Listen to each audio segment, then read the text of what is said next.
પ્રદર્શિત કરશે। માણસ કોઈ સંપૂર્ણ નથી।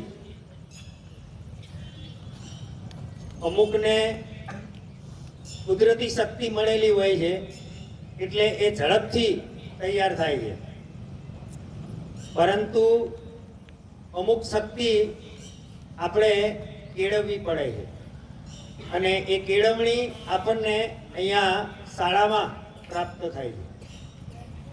એક કવિએ સરસ મજાનું કહ્યું છે કે આ જગત, આ આખું વિશ્વ એ બહુ મોટો સમુદ્ર છે, દરિયો છે। એમાંથી આપણે કેટલું મેળવી શકીએ છીએ એ આપણા હાથમાં છે।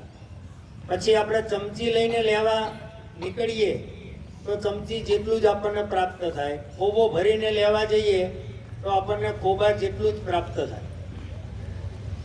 અહીંયા